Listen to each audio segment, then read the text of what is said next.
আওয়ামী লীগ ইতিহাসের মহামানব যারা, তাদেরকে কখনো স্বীকার করতে চায় না কিংবা সামনে আনতে চায় না। তার একটাই কারণ, ওই মানুষগুলো সামনে আসলে তাদের যে আব্বাজান, তাদের তথাকথিত জাতির পিতা শেখ মুজিব ইতিহাস থেকে হারিয়ে যেতে পারেন। এই জন্য দেখবেন মাওলানা ভাসানীকে কখনো আওয়ামী লীগ সামনে আনতে চায় না। অথচ এই আওয়ামী লীগের প্রতিষ্ঠাতা, জন্মদাতা, কিন্তু সেই আওয়ামী লীগের জন্মদাতা মাওলানা ভাসানীকে কখনোই সামনে আনতে চায় না আওয়ামী লীগ। কারণ আওয়ামী লীগ জানে ভাসানী একবার সামনে আসলে মুজিব আর থাকবে না, হারিয়ে যাবে। আজকের এই আন্তর্জাতিক সেমিনারের সম্মানিত সভাপতি এবং উপস্থিত আলোচকবৃন্দ সকলকে ধন্যবাদ জানাচ্ছি এবং শুভেচ্ছা। তো আজকে এখানে এমন এক মহান ব্যক্তিকে নিয়ে আমরা আলোচনা করছি, তাকে নিয়ে আমরা স্মৃতিচারণ করছি। যে মহান ব্যক্তিটি আসলে কি, তার জীবন, তার যে এই উপমহাদেশে কৃতিত্ব, সেটা আসলে অল্প সময়ে বলে শেষ করা যাবে না। তো যাই হোক, আমি সেদিকে যাব না, আমি একটু ভিন্ন অ্যাঙ্গেলে আলোচনা করার চেষ্টা করব এবং করতে চাই। আমরা যারা এখানে উপস্থিত আছি, আমরা সবাই বাংলাদেশী এবং বাংলাদেশের নাগরিক, ঠিক না? এই বাংলাদেশে আমরা ভিন দেশি কোনো আধিপত্যবাদ, ভিন দেশি কোনো দাবিদারি চাই না। সেটা হোক ইন্ডিয়ান কিংবা পাকিস্তানি কিংবা আমেরিকান কিংবা চাইনা। আমরা বাংলাদেশি জাতীয়তাবাদকে সামনে রেখে বাংলাদেশের স্বাধীনতা, সার্বভৌমত্বকে অক্ষুণ্ণ রাখতে আমরা এদেশের জন্য জীবন দিতে প্রস্তুত ইনশাআল্লাহ। এখন প্রশ্নটি হচ্ছে, এই যে 1971 সালে বাংলাদেশকে আমরা স্বাধীন করলাম, আজকে বাংলাদেশের কিছু বুদ্ধিজীবী, আওয়ামী বুদ্ধিজীবী বলে থাকি এদেরকে আমি, এরা বলতে চায় যে ইন্ডিয়া না হলে বাংলাদেশ স্বাধীন হতো না, কিংবা ইন্ডিয়াই বাংলাদেশকে স্বাধীন করে দিয়েছে। এরকম একটা আলোচনা, এরকম একটা তত্ত্ব তারা বাংলাদেশের রাজনীতিতে প্রতিষ্ঠা দীর্ঘ 15টি বছর ধরে করেছে। মানে ইন্ডিয়া না হলে বাংলাদেশ আসতো না, বাংলাদেশের যে নামটি, এই নামটি আসতো না। এটা একমাত্র ইন্ডিয়ার কল্যাণে হয়েছে। এটি পরিষ্কারভাবে একটা মিথ্যাচার, প্রতারণা। ইন্ডিয়া কখনোই বাংলাদেশের স্বাধীনতা চায়নি। ইন্ডিয়া শুধুমাত্র চেয়েছে বাংলাদেশ যাতে পাকিস্তানের কাছ থেকে আলাদা হয়ে যায়, কাট অফ হয়ে যায়। এটাই ছিল ইন্ডিয়ার মুখ্য উদ্দেশ্য। কেন? কারণ ইন্ডিয়ার মেইন শত্রু পাকিস্তান। এই জন্য পাকিস্তানকে দুর্বল করতে হবে, পাকিস্তানকে ভাঙতে হবে, পাকিস্তানকে বিচ্ছিন্ন করতে হবে, আলাদা করতে হবে। এটাই ছিল মূলত ইন্ডিয়ার টার্গেট। এখন আমরা এই ভারতীয় আওয়ামী বুদ্ধিজীবীদের যদি প্রশ্ন করি, এই যে আপনারা বলেন ইন্ডিয়া না হলে বাংলাদেশ স্বাধীনতা না, এরা যুদ্ধে সহযোগিতা করেছে, এটা করেছে, সেটা করেছে, তাদেরকে আমরা প্রশ্ন করে, আচ্ছা বলেন তো স্বাধীনতা মানে কি, ইন্ডিপেন্ডেন্স মানে কি? তারা বলতে পারে না। স্বাধীনতা মানে তো কারো মুখাপেক্ষী থাকা নয়, কারো উপরে ডিপেন্ডেন্ট থাকা নয়, কারো উপরে নির্ভরশীল থাকা নয়। স্বাধীনতা মানে আমরা বিশ্ব দরবারে মাথা উঁচু করে দাঁড়াবো। স্বাধীনতা মানে আমরা চোখে চোখ রেখে প্রত্যেকটা দেশের সাথে কথা বলবো, বার্গেনিং করবো। এটাই স্বাধীনতা। ইন্ডিয়া কি এটা চেয়েছিল?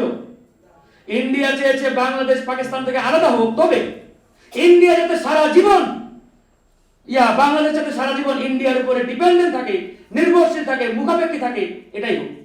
এটার মানে তো স্বাধীনতা না ভাই। আমি আপনাকে বলছি আপনি স্বাধীন হয়ে যান, তবে আমার উপরে নির্ভরশীল থাকেন। এটার মানে কি স্বাধীনতা? মানে এরা বলে আমরা স্বাধীন হোক বা স্বাধীন হই, আবার তাদের উপরে ডিপেন্ডেন্ট থাকি, নির্ভরশীল থাকি। এটা কিসের স্বাধীনতা? এই স্বাধীনতার আমদানি কোত্থেকে? এই বিষয়গুলো আমাদের বলতে হবে। স্বাধীনতা মানে এটা নয়। স্বাধীনতা মানে মাথা উঁচু করে চোখে চোখ রেখে প্রত্যেকটা দেশের সাথে কথা বলা। এবার আসেন তার আরেকটা তত্ত্ব হাজির করে, যে ইন্ডিয়া আমাদের 1 কোটি মানুষকে সহযোগিতা করেছে, আশ্রয় দিয়েছে। হ্যাঁ, দিয়েছে। কিন্তু ইন্ডিয়া বাংলাদেশের নাগরিক হিসাবে ওই 1 কোটি মানুষকে আশ্রয় দেয়নি, দিয়েছে রিফিউজি হিসাবে, উদ্বাস্তু হিসাবে। আর আন্তর্জাতিক আইনে প্রত্যেকটা দেশ রিফিউজিদের বা উদ্বাস্তুদের আশ্রয় দিতে বাধ্য। এই যে রোহিঙ্গা 16 কোটি আসছে, 16 লাখ বা 14 লাখ, আমরা কি তাদের মেরে কেটে গঙ্গা জলে কিংবা ওই বঙ্গোপসাগরে ভাসিয়ে দিতে পারছি? পারবো? এটা পারবো না। কেন পারবো না? আন্তর্জাতিক আইন আছে, তারপরে মানবতা আছে, হিউম্যানিটি আছে। এই কারণে আমরা পারবো না। তাদেরকে আমরা রাখছি, তাদেরকে খাওয়াচ্ছি, জায়গা দিয়েছি থাকার জন্য। এরকম অনেক দেশে রিফিউজি আছে, যাচ্ছে এক দেশ থেকে আরেক দেশে। এটা আন্তর্জাতিক আইন, নিয়ম, মানবতা। সুতরাং ইন্ডিয়া সেই মানবতার জায়গা থেকে, সেই আন্তর্জাতিক রিফিউজি আইনের জায়গা থেকে আমাদের 1 কোটি মানুষকে আশ্রয় দিয়েছে। এর বাইরে অন্য কিছু নয়। বাংলাদেশের নাগরিক হিসাবে একটা মানুষকে ইন্ডিয়া আশ্রয় দেয়নি। আপনি আজকে জানতো ইন্ডিয়ার কাছে একটু সহযোগিতা চান যে ভাই আমি তো বাংলাদেশের নাগরিক, আমাকে থাকার জায়গা দেবে? থাকার জায়গা তো কি আমরা খেদাইয়া উৎখাত করবে? তাই কিসের বন্ধু দেশ আমাদের? এই বিষয়গুলো আমাদের তুলে ধরতে হবে সামনে। এই ভুল ইতিহাস 54টি বছর আমাদের মাথায় পুশ করা হয়েছে এই ইন্ডিয়ান বুদ্ধিজীবীদের দিয়ে। আমরা 54টি বছর সঠিক ইতিহাস থেকে বঞ্চিত হয়েছি। সঠিক ইতিহাস আমাদেরকে দেওয়া হয় না। এই ভারতীয় আওয়ামী বুদ্ধিজীবীদের কারণে আমরা সেই সঠিক ইতিহাস থেকে বঞ্চিত ছিলাম এত বছর। আমরা আর বঞ্চিত থাকতে চাই না। আমরা সঠিক সত্য ইতিহাস রচনা করব আগামী তরুণদের নিয়ে ইনশাআল্লাহ। তবে একটা কথা মনে রাখতে হবে, আমরা বাংলাদেশী। বাংলাদেশ আমাদের অস্তিত্ব। এদের স্বাধীন সার্বভৌম দেশ, এটা নিয়ে কারো কোনো আপত্তি থাকার কথা নয়, আর আপত্তি থাকবেও না আশা করি। তাই যারা এখানে জন্মগ্রহণ করেছেন, আপনারা আছেন, আপনাদের প্রত্যেকের ভিতরে বাংলাদেশের যে অস্তিত্ব, স্বাধীনতা, সার্বভৌমত্ব এটি বিদ্যমান আছে এবং এটি একটা জ্বলন্ত আগ্নেয়গিরির মতো আপনাদের ভিতরে আছে। এই জন্য আমি মনে করি আপনারা আগে পাকিস্তানে ছিলেন না ভারতে ছিলেন না অমুক দেশে ছিলেন, এগুলো এখন আর বিবেচনার বিষয় নয়। এই মুহূর্তে যারা বাংলাদেশে আছেন প্রত্যেককে বাংলাদেশ রাষ্ট্রের উচিত এবং দায়িত্ব আপনাদের অধিকার ফিরিয়ে দেওয়া, আপনাদের মর্যাদা বাস্তবায়ন করা এবং সেটার অধিকার নিশ্চিত করা, এবং এটা করতেই হবে। এর বাইরে যাওয়ার কোনো সুযোগ নেই। এই বাংলাদেশে আপনারা পাকিস্তানে আগে ছিলেন কিংবা আপনাদের বাপদাদা পাকিস্তানি, এই জন্য আপনাদের অনেককে গালি দেয় না? কিন্তু আমি তো বলতে পারি এই বাংলাদেশে এখনো লক্ষ লক্ষ মানুষ আছে যাদের বাপদাদারা ইন্ডিয়ায় জন্মগ্রহণ করেছে, আছে না? আমার বাসা ঠাকুরগাঁও, আমার এলাকায় এরকম অসংখ্য মানুষ, তাদের বাপদাদা অনেকেই ওই পশ্চিমবঙ্গে জন্মগ্রহণ করেছে। তাহলে ওদেরকে আমরা কি বলবো, তোমরা ইন্ডিয়ান বা ইন্ডিয়া চলে যাও বলার সুযোগ আছে? কিংবা তাদের ওই জমি জমা দখল করে আমরা আমাদের মতো করে ব্যবহার করবার সুযোগ আছে? নাই। তো সেই জায়গা থেকে আমরা বলছি এরকম চিন্তা ভাবনা রাষ্ট্রের কিংবা সরকারের মধ্যে থাকার কোনো সুযোগ নেই, থাকতে পারে না। আমরা এটি নিয়ে কথা বলবো। আমি আজকে আপনাদের এই ডকুমেন্টসগুলো পড়লাম, সরকারের সাথে আমাদের নিয়মিত কথা হয়, আমরা এগুলো তাদেরকে তুলে ধরবো। আপনাদেরকেও সোচ্চার হতে হবে বাংলাদেশকে বিনির্মাণের জন্য, বাংলাদেশকে সুসংগঠিত করার জন্য, এই বাংলাদেশকে এগিয়ে নেওয়ার জন্য। আমাদের বক্তব্যটি একবারেই পরিষ্কার, এই বাংলাদেশে আমরা ভিনদেশী কোনো আগ্রাসন চাই না, কোনো বিদেশি প্রভুত্বের চোখ রাঙ্গানি আমরা সহ্য করব না। আমরা ইন্ডিয়াকে পরিষ্কার ভাবে বলেছি, তুমি তোমার দেশ নিয়ে চিন্তা করো, বাংলাদেশ নিয়ে মাথা ঘামানোর কোনো সুযোগ নেই। তোমার দেশের দুর্বলতা আছে, বাংলাদেশের কোনো দুর্বলতা নেই। তোমরা যদি বাংলাদেশ নিয়ে বেশি নাড়াচাড়া করার চেষ্টা করো, আমরাও কিন্তু চুপ থাকবো না। মনে রাখতে হবে বাংলাদেশের 20 কোটি জনগণ, আর এক একটা জনগণ এক একটা পারমাণবিক বোমার থেকেও বেশি শক্তিশালী, কারণ এদেশের মানুষ জীবন দিতে জানে, রক্ত দিতে জানে, আর এরা দেশের জন্য জীবন দিতে এক চুল পরিমাণ কুণ্ঠাবোধ করবে না ইনশাআল্লাহ। প্রিয় বন্ধুগণ, আজকে কায়েদে আজম মোহাম্মদ আলী জিন্নাহ তার জন্মবার্ষিকী। বিগত 15-16 বছর বোধহয় তার নামটা নেওয়া অলিখিতভাবে বাংলাদেশে নিষিদ্ধ ছিল। তার নাম নিলে আপনার নামে বোধহয় মামলা হয়ে যাবে কিংবা আপনি মহাপাপ করে ফেলবেন, এরকম একটা পরিস্থিতি জারি করেছিল আওয়ামী লীগ। কেন? আওয়ামী লীগের একটা ক্যারেক্টার কি জানেন? আওয়ামী লীগ ইতিহাসের মহামানব যারা, তাদেরকে কখনো স্বীকার করতে চায় না কিংবা সামনে আনতে চায় না। তার একটাই কারণ, ওই মানুষগুলো সামনে আসলে তাদের যে আব্বাজান, তাদের তথাকথিত জাতির পিতা শেখ মুজিব ইতিহাস থেকে হারিয়ে যেতে পারেন। এই জন্য দেখবেন মাওলানা ভাসানীকে কখনো আওয়ামী লীগ সামনে আনতে চায় না।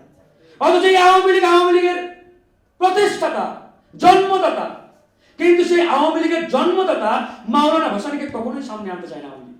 কারণ আওয়ামী লীগ জানে ভাসানী একবার সামনে আসলে মুজিব আর থাকবে না, হারিয়ে যাবে। এই জন্যই তারা এই ইতিহাসের মহানায়কদের সামনে আনে না। হোসেন শহীদ সোহরাওয়ার্দী, শেখ মুজিবের টিচার, গুরু, ওস্তাদ, তাকে কখনো সামনে আনে না।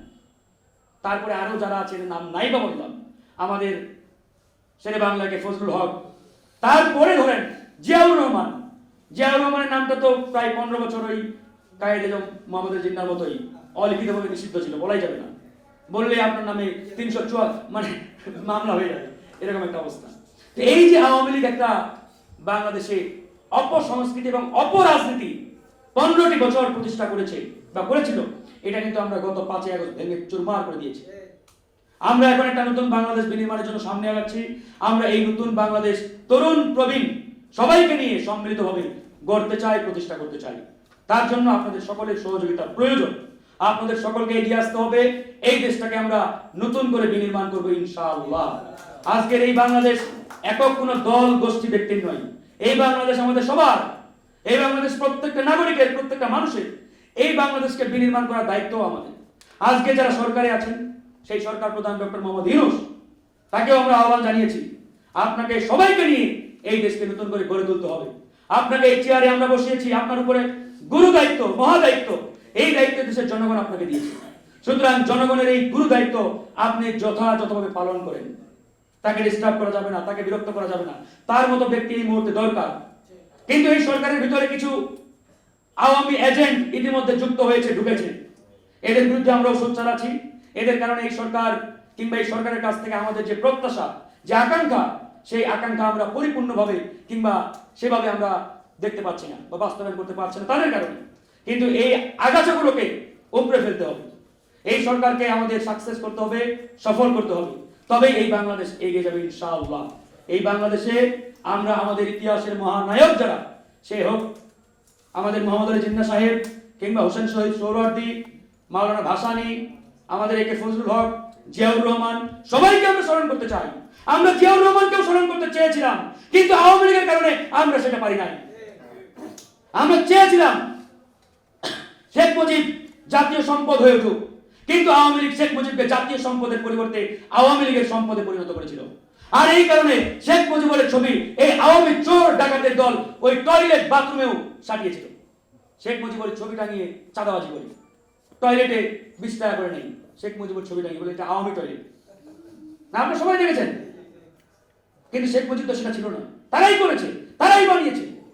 এখন আমাদের দোষ দিয়ে লাভ নেই, আপনারাই তাকে এই জায়গায় নিয়ে আসছেন। যাই হোক, আর কথা বলাতে চাই না। সবাই ভালো থাকবেন, সুস্থ থাকবেন, ইনশাআল্লাহ কথা হবে। নতুন বাংলাদেশ আমরা নতুন করে আপনাদের সবাইকে নিয়ে সাজাতে চাই, বিনির্মাণ করতে চাই ইনশাআল্লাহ। বাংলাদেশ জিন্দাবাদ।